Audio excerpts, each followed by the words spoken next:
அடுத்த ஒரு சகோதரர் கேட்டிருக்கிறாங்க, ஜாக்கிர் நாயக் என்பவர் பயான் செய்கிறாரே, அவருடைய கருத்து சரியா தவறா, அவரை பற்றி உங்களுடைய கருத்து என்ன அப்படின்னு கேட்டிருக்காங்க. ஜாக்கிர் நாயக் என்ற ஒரு தனிநபர், அவர் நல்ல மருத்துவர், அவர் ஒரு அமைப்பு வச்சு தாவா செஞ்சுட்டு இருக்கிறாரு. அல்ஹம்துலில்லாஹ், நான் முஸ்லீம் அல்லாஹ் சகோதரர்களுக்கு இஸ்லாத்தை பற்றி நல்ல முறையில் எக்ஸ்பிளைன் பண்ணுறாரு, விளக்கம் சொல்கிறாரு. அதெல்லாம் ஏற்றுக்கொள்ளப்பட வேண்டிய ஒன்று தான். சில சமயங்களில் அவருடைய விளக்கத்திலும் அவருடைய கருத்துக்களிலும் தவறுகள் நிகழ்ந்து விடுகிறது.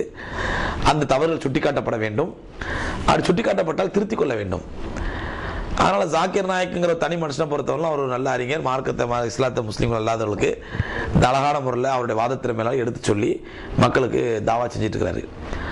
ஆனால் சமீப காலமாக அவங்க ஒரு பீஸ் டிவின்னு ஆரம்பித்து அந்த டிவியுடைய ரெக்கார்டிங் அப்படிங்கிற பேரில் அந்த நிகழ்ச்சிகளுக்கு தாறுமாற லட்சக்கணக்கான ரூபாய்களை செலவு செய்வது, இஸ்ராப் செய்வது, வீண் விரைவு செய்வது, மேடை அலங்காரத்துக்கு லட்சக்கணக்கில் செலவு செய்கிறது. கேமராக்களை பார்த்தீங்கன்னா ஏதோ ஒரு பெரிய சினிமா ஷூட்டிங் எடுக்கிற மாதிரி விதவிதமான கேமராக்களை வச்சு, விதவிதமான கிரேன்களை வச்சு, விதவிதமான பொசிஷனில் கேமரா எடுக்கிறது, 15-20 கேமராக்களை வச்சு எடுக்கிறது, லட்சக்கணக்கில் அந்த ரெக்கார்டிங் இது பண்றது, அவர் நடந்து வரும்பொழுது கலர் கலரா புகை விடணுங்கிறது. இதெல்லாம் சினிமா ஷூட்டிங்கா? அது சினிமா ஷூட்டிங்கா? இப்போ நாங்க இந்த ஆன்லைனுக்கான ரெக்கார்டிங் பண்ணிட்டு இருக்கிறோம். ஷூட்டிங் தான் இங்கே நடக்கத்தான் செய்யுது. எந்த ஆடம்பரம் கிடையாது. பாருங்க, ஒரு இத்து போன பழைய துணி, ஒரு ஊதா கலர் துணி, அந்த துணியை போட்டு பின்னாடி மறைச்சு ஒரு இத்து போன ரூம் வேத்து கொட்டுது. இந்த ரூம்ல தான் ரெக்கார்ட் பண்ண தான் செய்தோம். ஏன் இதனால இஸ்லாமிய செய்தி மக்களுக்கு சேர்றது இல்லையா?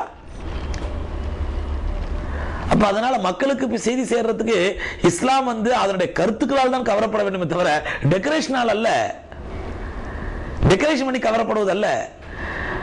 அதனால சகோதரர் ஜாக்கிர் நாயக் அதெல்லாம் பல தடவை சொல்லப்பட்டுடுச்சு. ஆனால் அவர் புரிய மாட்டேங்கிறார். அவருக்கான துவா செய்யுங்க.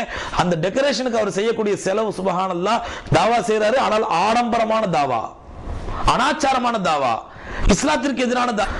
அதுக்கு ஒரு அழகான நல்ல கருத்து சொல்றாரு. காரணம் சொல்றாரு, way of presentation is must. Way of presentation, அதாவது ஒரு விஷயத்தை சொல்லும் பொழுது சொல்ற விதம் ரொம்ப அழகா இருக்கணும், அதுல மாற்று கருத்தே கிடையாது. ஆனால் அந்த சொல்லும் விதம் should not beyond Islam, border of Islam. அது இஸ்லாமிய எல்லையை கடந்த, இஸ்லாமிய பார்டரை கடந்த அது பிரசன்டேஷனாக இருக்கக்கூடாது. நாளைக்கு வே ஆஃப் பிரசன்டேஷன் அவசியங்கிறதுக்காக ஒருத்தர் சொல்றாரு, நீங்க பேசிட்டு இருக்கும்போது இடையில ஒரு மியூசிக் ஒன்று போட்டீங்க நல்லா இருக்கும், போட முடியுமா? வே ஆஃப் பிரசன்டேஷன் ரொம்ப அவசியம். நீங்க கிறிஸ்தவர்லாம் பாருங்க, நீங்க மியூசிக் போட்டனால தான் கூட்டம் கூடுது, அதனால நீங்கள் நாளை மியூசிக்கை போட்டு விடுங்க, அதனால கூட்டம் கூடுதுன்னா ஏத்துக்க முடியுமா? அந்த வே ஆஃப் பிரசன்டேஷன் ரொம்ப அவசியம்.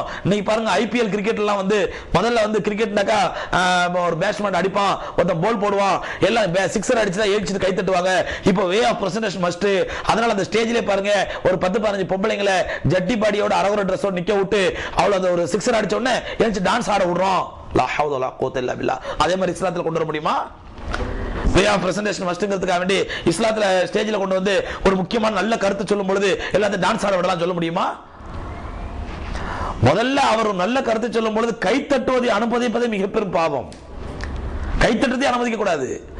அல்லாஹ் குர்ஆன்ல சொல்றான், கைத்தட்டுவதும் சீட்டி அடிப்பதும் காஃபிருடைய இபாதத்துன்னு சொல்றான். அல்லாஹ் கைத்தட்டுவதும் சீட்டி அடிப்பதும் காஃபிருடைய இபாதத்து. அதனால இது கைத்தட்டுறது எவ்வளவு பெரிய பாவம். ஆனா அவருடைய ஸ்பீச்சை கைத்தட்டுறதை அனுமதிக்கிறாரு, என்கரேஜ் பண்றாரு கைத்தட்டுறதை.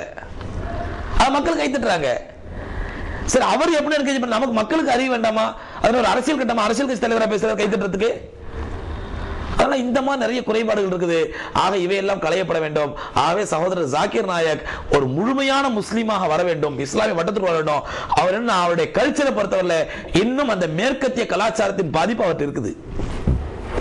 மேற்கத்திய கலாச்சாரத்தின் பதிப்பு இன்னும் இருக்குது. அந்த டெக்கரேஷன், ஆடம்பரம், அவர் ஸ்டேஜுக்கு வரும்பொழுது அப்படியே அந்த விதவிதமா புகை போடுறது, கலர் கலரா புகை போடுறது, அவர் கருத்து சொன்னவன அப்படியே கை தட்டுறது, இது எல்லாமே இஸ்லாத்திற்கு எதிரானவை. மற்றபடி அவர் ஒரு நல்ல தாயி. அவருடைய தவறுகள் களையப்படுவதற்காக, அவருக்கு அல்லாஹ் தவறுகளை விளங்க வைப்பதற்காக துவா செய்வோம். அவர் நல்ல முழுமையான முஸ்லீமாக ஆக்கி அவர் மூலமா நல்ல இஸ்லாமிய பணி நடக்குதான்னு துவா செய்வோம்.